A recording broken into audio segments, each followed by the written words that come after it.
Sir. ಹಾ ಬಂದಿಯಮ್ಮ, ಹೊರಡೋಣ. Uncle 1 ನಿಮಿಷ. ನೀವು ಫ್ಯಾಕ್ಟ್ರಿ ಹತ್ರ ಹೋಗ್ತಾ ಇದ್ದೀರಾ? ಐನೋ ನೀವು ಹೋಗೋದ್ರಿಂದ ಎಲ್ಲ ಸಾರ್ಟ್ ಔಟ್ ಆಗುತ್ತೆ, ಬಟ್ ನನಗೆ ತುಂಬ ಗಾಬರಿ ಆಗ್ತಾ ಇದೆ. ಮಾಯಾ, ನೀನು ಏನು ಹೇಳೋದಕ್ಕೆ ಪ್ರಯತ್ನ ಪಡ್ತಾ ಇದೀಯಾ? ಅಂಕಲ್ ಅಲ್ಲಿ ತುಂಬ ಕ್ರೌಡ್ ಇದೆ ಅಂಕಲ್. ಆ ಕ್ರೌಡ್ನ ಕಂಟ್ರೋಲ್ ಮಾಡೋಕ್ಕಾಗದೆ ದುರ್ಗಂಗೂ ಶರತ್ಗೂ ಏನಾದರೂ ಪ್ರಾಬ್ಲಮ್ ಆದರೆ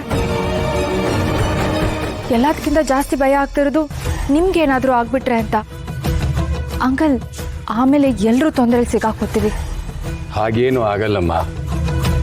ಈ ಪರಿಸ್ಥಿತಿಲಿ ನಾನು ಅಲ್ಲಿಗೆ ಹೋಗಲಿಲ್ಲ ಅಂತಂದ್ರೆ ನನ್ನ ಮನ್ಸು ಕೇಳೋದಿಲ್ಲ.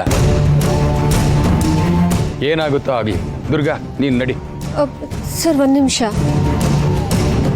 ಮಾಯವ್ರು ಹೇಳ್ತಿರೋದು ಸತ್ಯ ಅಂತ ಅನಿಸ್ತಿದೆ. ಈ ಸಮಯದಲ್ಲಿ ನೀವು ಅಲ್ಲಿಗೆ ಬರ್ದೇ ಇರೋದೇ ಒಳ್ಳೆಯದು.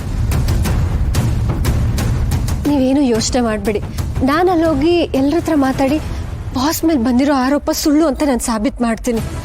ನನ್ನ ನಂಬಿ ಸರ್, ನೀವು ಯೋಚನೆ ಮಾಡಬೇಡಿ. ಅಲ್ಲಮ್ಮ, ನಾನು ನಿನ್ನ ಜೊತೆಗೆ ಬರ್ತೀನಿ ಬಿಡು. ಅಂಕಲ್ ಶರತ್ ಇದ್ದಿದ್ರು ಇದನ್ನೇ ಹೇಳಿರೋರು. ನಿಮ್ಗೆ ಗೊತ್ತಿಲ್ಲ ಅಲ್ಲಿನ ಪ್ರೊಟೆಸ್ಟರ್ಸು ಹೇಗೆ ಬಿಹೇವ್ ಮಾಡ್ತಿದ್ದಾರೆ ಅಂತ. ದುರ್ಗಾ ಮ್ಯಾನೇಜ್ ಮಾಡ್ತೀನಿ ಅಂತ ಹೇಳ್ತಾ ಇದ್ದಾಳಲ್ಲ, she can. Don't worry uncle. Durga, I genuinely care for you. ನೀನು ಅಲ್ಲಿಗೆ ಹೋಗಲೇಬೇಕು. ನೀನು ಹೊರಗಡೆ ಹೋಗು. ಹೊರಗಡೆ ಡ್ರೈವರ್ ವೆಯ್ಟ್ ಮಾಡ್ತಿದ್ದಾರೆ. ನೀನು ಹೋಗು, ಅವ್ನು ನಿನ್ನನ್ನು ಕರ್ಕೊಂಡು ಹೋಗ್ತಾನೆ. ಶರತ್ ಬಗ್ಗೆ ನಿನ್ಗೇನು ಗೊತ್ತಿದೆಯೋ ಎಲ್ಲ ಮಾತಾಡು. ಪಾಸಿಟಿವ್ ಮಾತ್ರ, ಸರಿನಾ?